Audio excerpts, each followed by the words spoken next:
Non, c'est bon. Elle respira à fond. Il avait raison. Elle devait agir avec lenteur et précaution, sans quoi... « Elle est là !»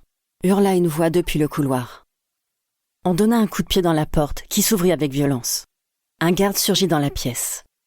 Jessie se tourna vers lui par réflexe. Sa main s'inclina et le tube bascula. Son contenu commença à glisser. Jessie, horrifiée, s'en rendit compte. Trop tard. 3 gouttes visqueuses et brillantes tombèrent en silence, au ralenti, sous le regard épouvanté du laborantin, du garde et de Jessie. Elles s'écrasèrent sur le sol et... L'onde de choc projeta Jessie contre le mur. La douleur explosa en elle. C'est à peine si elle se sentit tomber. Elle dut perdre conscience 1 minute, car lorsqu'elle rouvrit les yeux, la chaleur de l'incendie soufflait sur ses joues. Jessie se releva en chancelant. Les flammes bleues et vertes rampaient le long des murs et du plafond. Au centre de la pièce, la table carrelée était noircie par l'explosion. Son bocal avait volé en éclats. Son revolver avait fondu. Des débris de fioles jonchaient la paillasse. Une sirène d'alarme hurlait dans le couloir. Tous ces efforts pour rien, songea-t-elle, désespérée. Et les autres? Le garde avait disparu, mais le chimiste gisait sur le sol, sa tenue de protection gluante d'huile, sa visière dégoulinante. Jessie s'accroupit à côté de lui. Elle ôta précautionneusement le casque souillé. Son cœur rata un battement. Le scientifique semblait aussi jeune qu'elle. De courts cheveux crépus teints en blanc se hérissaient sur son crâne. Ses sourcils, également peints en blanc, faisaient ressortir le noir de sa peau. Un petit cœur brisé au milieu était tatoué sous son œil gauche. « Qui as-tu perdu toi aussi ?»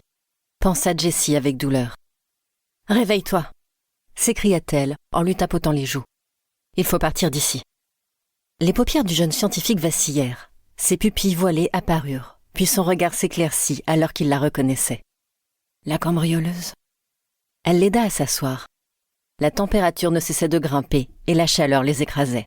De la fumée envahissait l'espace réduit. « Faut qu'on bouge !» le pressa-t-elle. « Tu as tout fait sauter !» balbutia le chimiste. « Mais c'est moi !» Il se releva avec effort. « C'est moi qu'on va accuser. »« Ne pense pas à ça. Viens !»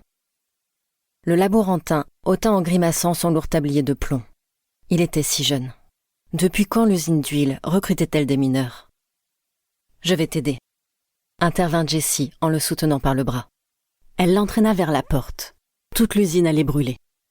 Les hurlements de la sirène leur percèrent les tympans quand ils pénétrèrent dans le couloir. « Tu es fier de toi ?» souffla le laborantin. « C'est ça que tu voulais ?» Il tenta de libérer son bras, mais elle le ramena brusquement contre elle. « Reste là, tu es mon joker pour quitter cet endroit. » Ils se mirent à courir, rejoignant le flux des autres chimistes qui évacuaient le bâtiment en toute hâte. Tous ensemble, ils se ruèrent dans l'escalier. Au moins, grâce au chaos, je passe inaperçu, songea Jessie. Enfin, ils débouchèrent à l'air libre. Chaque petite fenêtre de l'usine brûlait.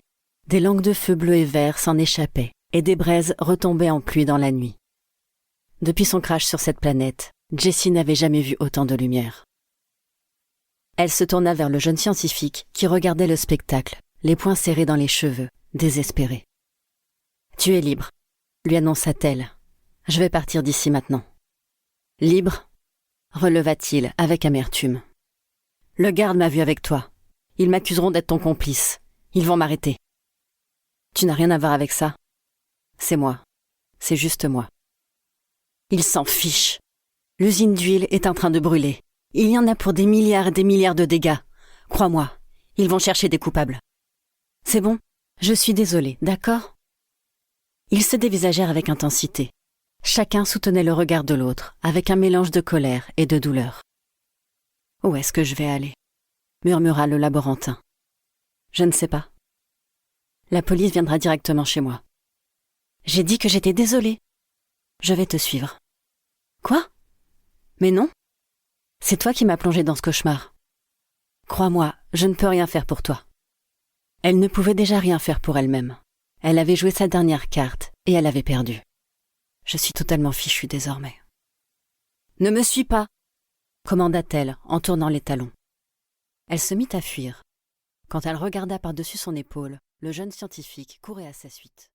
Pour continuer à écouter ce livre audio gratuitement, cliquez sur le lien dans la description et vous pourrez l'écouter en entier sans frais grâce à l'essai de 30 jours d'Audible.